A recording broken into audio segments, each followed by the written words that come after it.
Welcome friends to my channel, The Spice Master, the channel which explores exotic world of spices and its different uses in different recipes and cooking, and also tries to explore its medicinal and other properties. Now today I'm going to talk about Garam Masala, a quintessential spice mix of Indian cuisine, and you find variations around the country. The recipe varies from different home, different region, but basic founding spices of this garam masala are five: green and black cardamom, clove, black pepper, cinnamon, and nutmeg. And then in different region or different homes they use addition of fennel seeds. People use fenugreek seeds. Some people use dry rose petals. Certain region of India use dagarful, which is a stone moss flower. Some recipes use what I call it as other essential spices like cumin seeds. Some people use even mustard seeds into it. What I have made is my unique recipe which has been handed down to me from generations in a home, and I have added fennel seeds, cumin seeds, and fenugreek seeds into the masala, which is my own blend, but recipe will vary. And this garam masala is found in different region, not only in India but different parts of the world, like in Middle Eastern Baharat, or Chinese five spices, or Thai five spice blend. These are all different variations, but basically the sweet fragrant components carrying that. Garam masala, after roasting and pounding, looks like this. It's got a heady sweet aroma of it, very strong and potent flavor. So you always use sparingly, and it is always put towards end of the dish, not in the beginning, because it might make your dish very pungent and it will discolor your dish as well.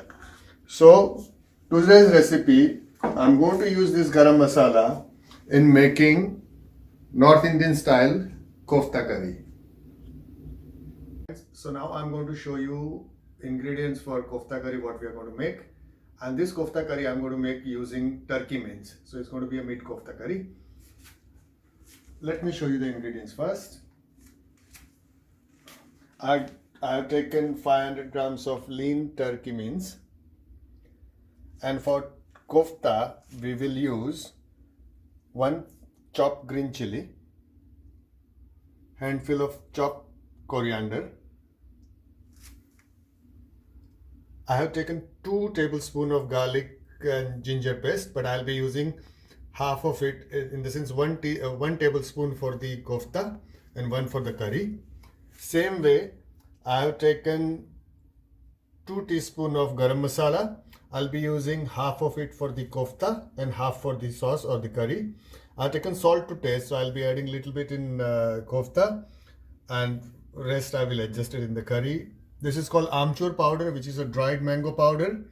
Again, that brings out beautiful sourness and elevates the taste. So I'll be using that in making half of it in kofta and half for the curry. Same way, red chili powder, I have taken 1 tablespoon. Half of it I'll be using for the kofta and half goes in the curry. I have taken 2 teaspoons of turmeric powder. 1 teaspoon will go into kofta and 1 will go into the curry. I have chopped 2 large onions finely, and I'll be using just little bit, say half an onion worth of chopped onion. I'll put it in the kofta to give it a flavor. And for the curry, again, I'll be using tomato paste, which I have taken 2 tablespoons.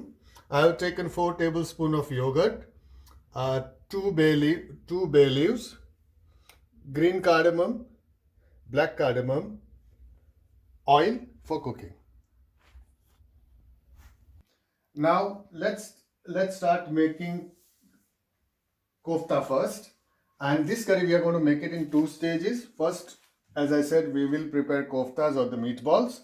For that, I'm using half a finely chopped onion,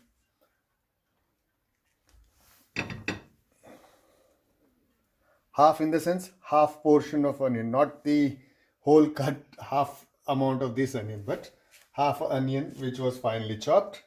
I am adding green chili which I have chopped fine.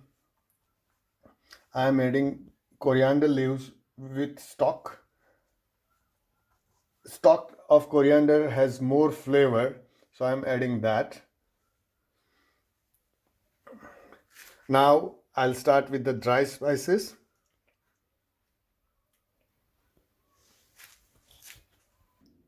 Now, sorry for that interruption. My wife, who is my crew, my director, everything, has told me to bring this thing in front. Now I'm going to use dry masalas. So I'm using half amount of Aamchoor, as I said, half amount of chili powder, half amount of haldi, half amount of Garam Masala, salt to taste, and 1 tablespoon of ginger garlic paste. Now what we are going to do is we are going to mix this whole thing together, and we want to make sure that every grain of this mince is coated and covered in the spice mix as well as onion.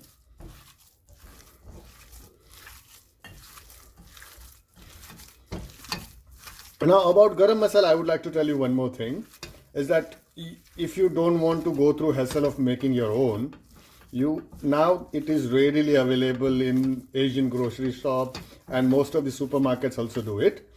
Just make sure that when you get this garam masala, they usually come in plastic pouches. Store it in an airtight jar and use it within month or two's time or by the expiry date, because otherwise it starts losing its fragrance.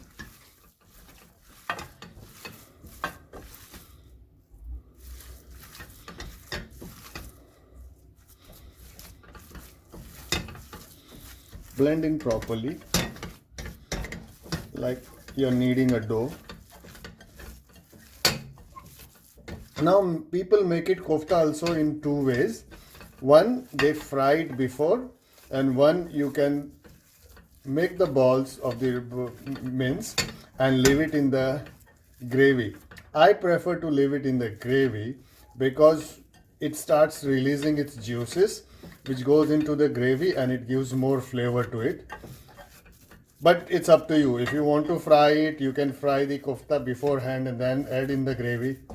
But this way, I think it tastes much better, because kofta also absorbs certain amount of juices from the gravy and they become succulent. So now this is done. I'm going to wash my hands and I'm going to cling it and keep it aside. Action. Friends, so now let's start with curry. I'm going to use vegetable oil, around 1.5 tablespoon, on a very low to medium flame, not very low, but low to medium flame, because we don't want to heat it up too badly so onions starts getting caramelized faster. We want to cook them, not to burn them. Now I'm going to add green cardamom, black cardamom, bay leaf, and let it fry in oil to release its flavors and essential oils which the spices carry.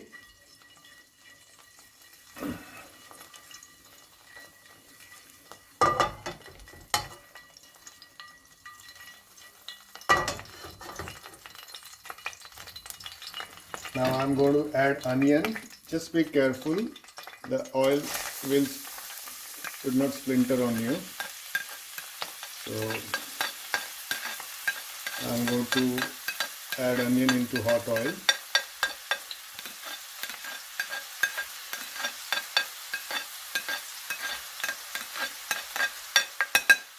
There is one more way you can do it, is that if you don't want to chop onions, you can boil them and make into paste. But then again, you have to cook it till the oil starts separating from the side. So now once you add the onion, You have to keep on stirring it constantly, and you have to cook onion till they start getting translucent and then on the edge of getting brown, because we do not want the taste of caramelized onion to be dominant in our curry. We want to taste flavors of spices, flavor of garam masala, and burnt onion sometimes give a very bitter taste to your food. So just make sure that you know the stages.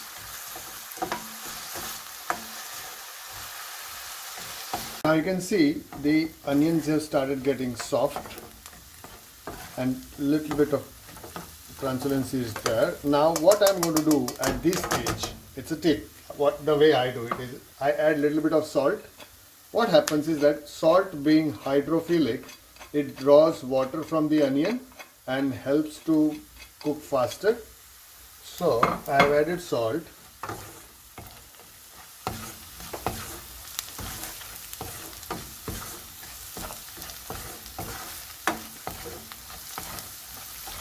Yeah, adding salt speeds up the process of cooking onion. As I said, salt is hydrophilic. It draws water out of onion and starts to help it cook faster. But it's up to you. You don't want to add salt at the beginning.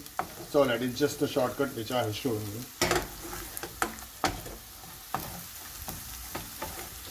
Now you can see onions have started coming together, getting cooked. I'll give a little more time.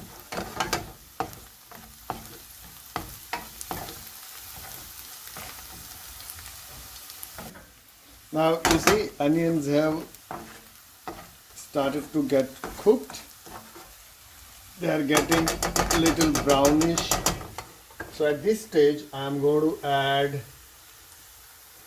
ginger garlic paste.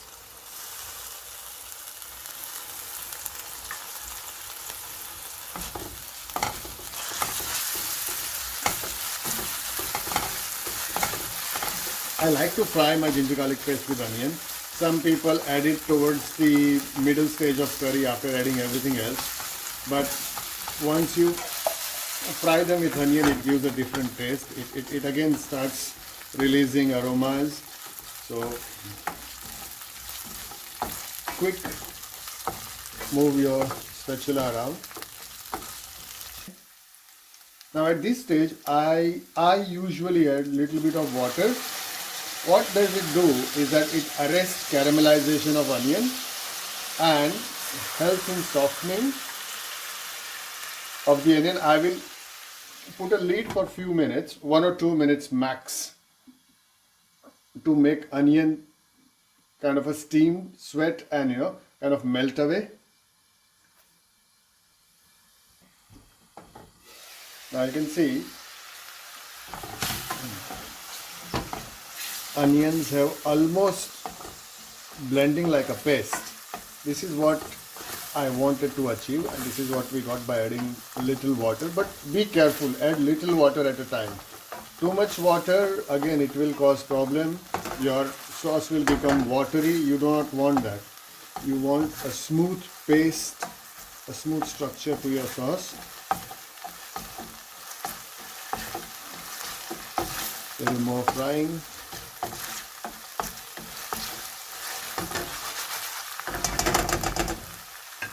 Now I'm going to add all the dry spices. That's red chilli, garam masala, turmeric, Aamchoor.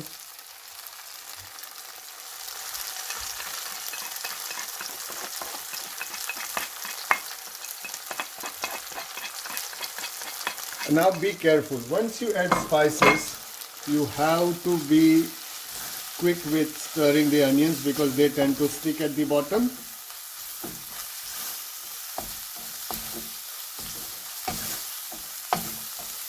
Now you see how lovely it is coming together, and I'll give you my reason behind using tomato paste for this, because tomato paste is concentrated, so it gives intense flavor, plus it gives a lovely red color to your curry. which fresh tomatoes fail to give, or sometimes only it gives, and fresh tomatoes takes longer to cook. So if you are looking at cooking your curry faster, I recommend, and I personally use tomato paste.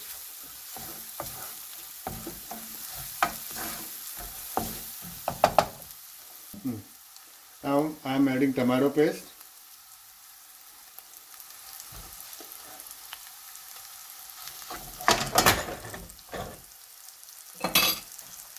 I have added tomato paste. I'm going to mix it, and at this stage, if your pan has started sticking, I'm going to add a little bit of water.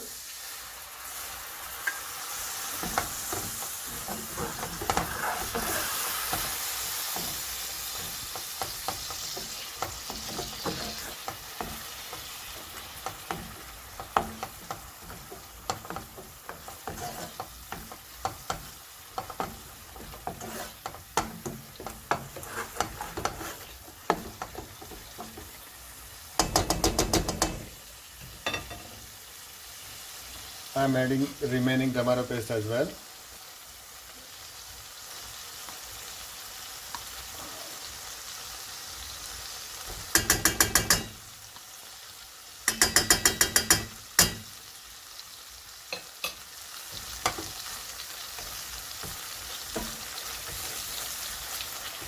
Now you can see that lovely red color,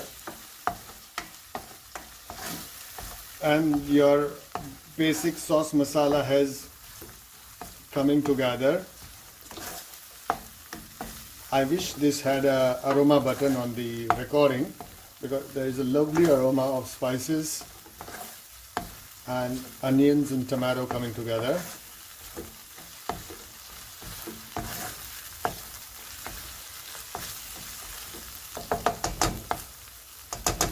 Now you can see it's beautiful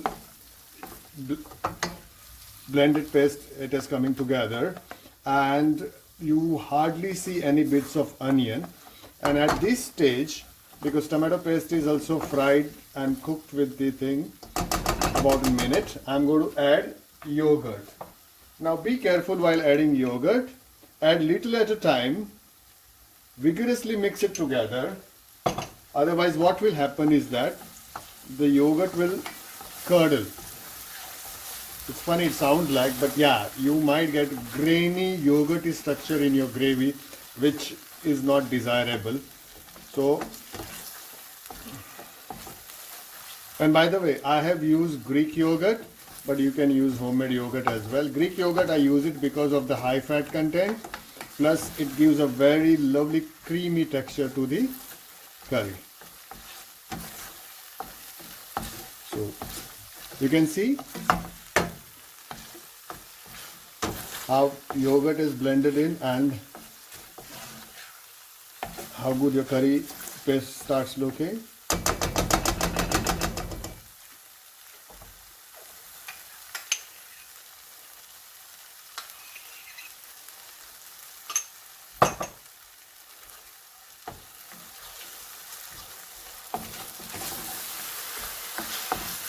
I'm going to gradually add water, at least around cup full of water, but slowly at a time, so we can increase the quantity of our sauce.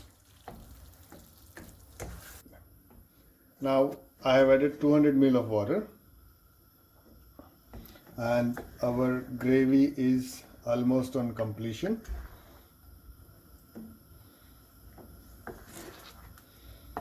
At this stage, I'm going to reduce the flame and let it simmer.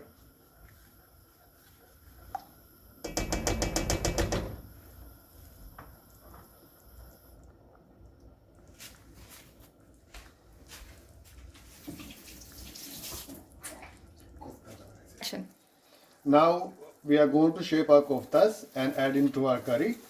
For that, you require to grease your hand with little oil.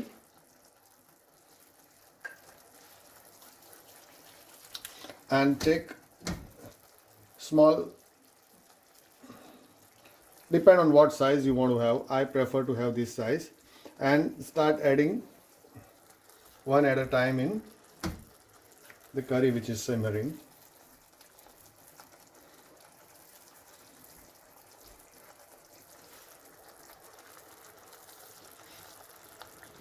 I have added all the koftas. They're sitting nicely simmering in the gravy. I'm going to put a lid on it and leave it for 2 to 3 minutes, and then I'm going to turn them over so they get cooked from both the sides. Now around 3 minutes have gone through. Now we are going to turn the koftas on the other side so they get cooked from both the sides evenly.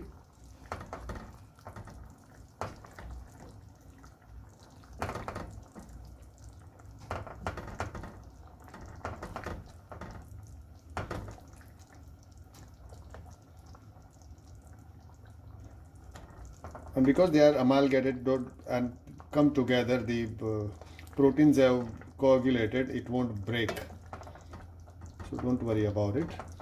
Now I have turned them upside down. Again I will leave it for 5 minutes with lid on. Now check the koftas are cooked from both the side, so your dish is ready. I'm going to garnish with remaining chopped coriander.